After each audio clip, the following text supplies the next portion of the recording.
Hey everyone, it's Friday, which means it's fight day. And with the result of last week's target, which was the Juggernaut, I realized that we've got a potentially very cool arc happening. So let's start with the results from last week. So the Juggernaut has ended up in the DC universe. He's in Gotham City and he is running amok. He is robbing everyone. He is just dominating and no one knows how to stop him.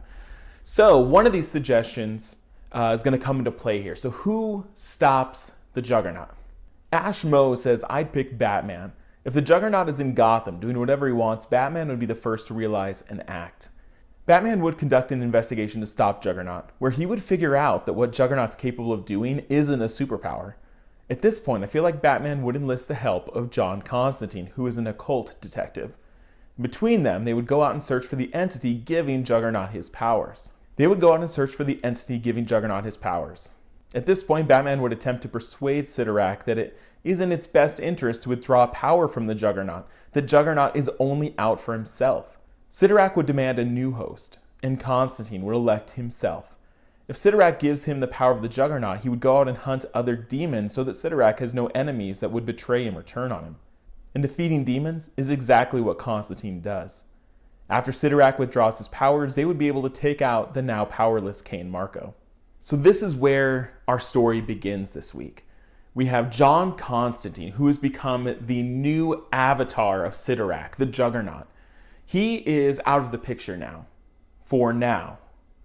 So he's out there defeating demons. Batman has just defeated Cain Marko and told basically all of these Marvel villains that are now in Gotham, in Metropolis, in the DC universe, that he is not going to put up with them. So now our target is Batman.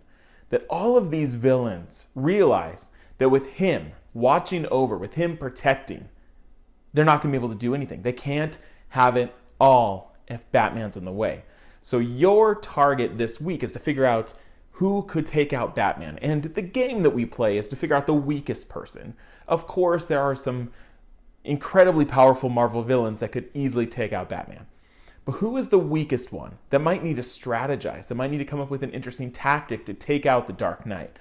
So to figure out how to take him out, let's discuss what Batman can do. So Bruce Wayne is a billionaire. He is simultaneously trained to be an incredible warrior, and he's decked out with the most high-tech gadgets and weaponry that you can imagine. So let's talk about physically first.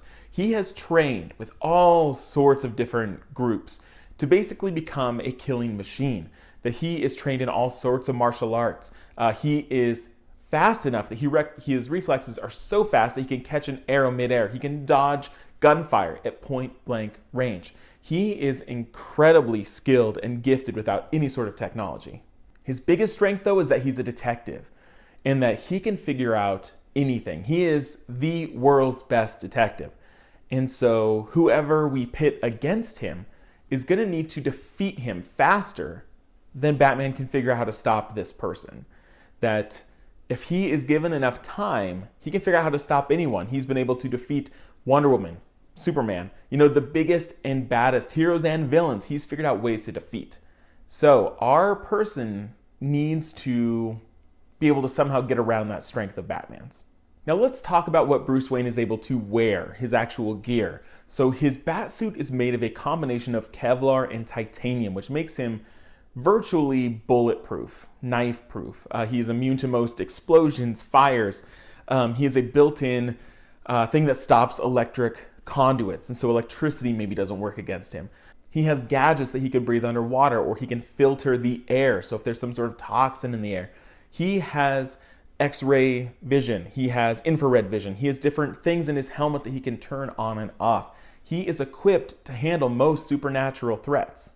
He's also highly evasive, that he has grappling hooks, that he's able to travel from point to point. His cape allows him to control movement, and so he is a master both on the ground and in the air. He also has ranged weapons like batarangs that he can use to take people out from a distance.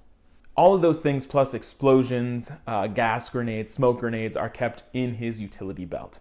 So he is decked out. He has all of this technology, but even without it, he's an incredible fighting force, and his mind is able to deduce and figure out how to defeat almost anyone.